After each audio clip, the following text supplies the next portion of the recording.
The dealer and I keep disagreeing on how long it's been that we've been waiting for this car. They say something like 10 years, but if you have my memory, you'll know that it's something closer to 25 years, like a quarter century. We've been waiting for this car. And now, after being available in Europe for quite a while and having seen it in Europe for quite a few times, I'm able to finally experience it here in the US market in the extended form, packaged the way the US is going to get it. So I've sat in it for a good 30 minutes in all the different seating positions. I've taken it on a quick drive, not nearly long enough. And what are my thoughts? My thoughts are there's nothing like a minivan.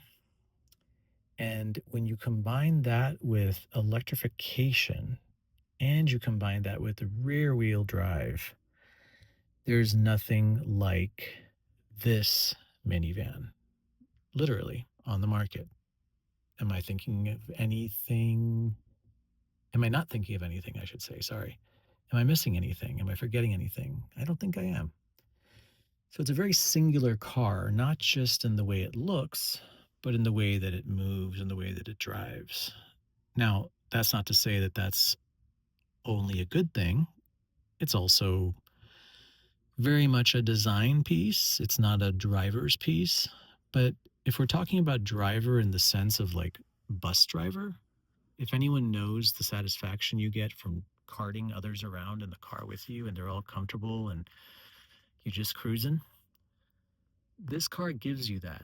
And it gives you a whole lot of that. I'll tell you what else it gives you, a lot more responsiveness from the drivetrain than I was expecting. And it ends up being so responsive, almost hair trigger sharp in comfort mode that I immediately went to eco mode and just kept it there the rest of the drive because comfort was too jumpy out of the drive, just from the get go. So I think in converting it for US tastes, they added power to the single motor car from the original iteration. I know the dual motor car is going to have more giddy up, but honestly, this to me is the ideal setup for this car. I'll drive the other to confirm that that is the case. Steering is fluid. You don't have that dual motor nastiness and the ride quality. And it's already, you have to remember, 20-inch wheels are standard. That's that and the fact that you sit so far forward in the car are probably the two things that define the experience for the driver. And those 20-inch wheels also define the experience for passengers. I'd say I'd be tempted to -1 or -2 these things if possible. That seems to be increasingly popular among EV owners these days. I've been doing that for the last 20 years in my own cars. So, pro tip, consider downsizing the wheels on this thing, but then you'd lose that design element that gives it the proportions of the old school van and even some of the wheel designs of the old school van. There's not much to look at in here. There are a lot of thoughtful little touches. Some charging over here, more of a can holder than a cup holder. There's a wireless charger up front, some clever use of center console space. So this is definitely a car that has been designed with consideration for family duty, placement of the air vents. You know, you get into a minivan and you remember that there are things designed to carry passengers. And the nice thing about this minivan is it combines that form and that function. It combines the style and the desirability with the functional qualities of a minivan. So again, very singular car. I applaud Volkswagen for finally getting around to it. It should not have taken this long. We all agree on that, including the dealerships.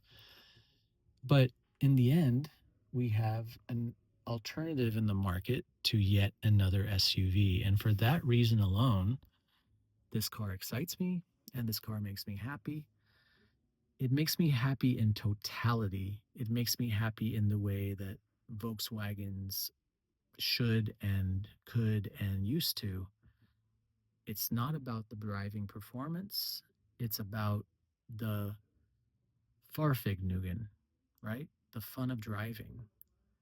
Um, it's just a satisfying, joyful occasion, and driving should feel like that in a world of increasing commoditization of vehicles and same, sea of same.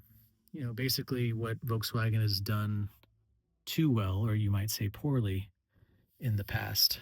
Here I am at 6'1". I've been lounging in this back seat for about 25 minutes now. Uh, the middle row is also quite loungy. And when you're not giving up that space to the hood of a car, you can devote more of that space to the interior of the car. This car is as space efficient as they come. It's almost like a stretched BMW i3, like a very stretched BMW i3 in that sense. So if you can't tell, I'm fond of it. And I'm fond of it because it exists. I'm fond of it because it persisted and it's here.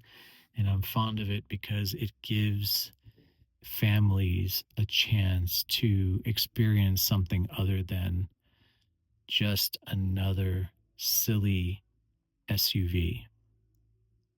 Is it sensible at this size and weight and price? That's for you to determine. But the original pricing that people were seeing on these cars because of dealer markups, as usual, was just dealers being greedy and consumers being needy and forgetting that each and every time this happens, you just wait a little longer and they're piled up in the lots. When I walked in, they're like, "We have lots of cars and would love to work with you on moving them." Now is the time. Even a little bit later may be the time, but it feels like the right time to consider this car, and it feels like the time is long overdue for this car because maybe, just maybe, this will usher in more options in the minivan 3-row EV space. I certainly hope it does because let's make the minivan cool again.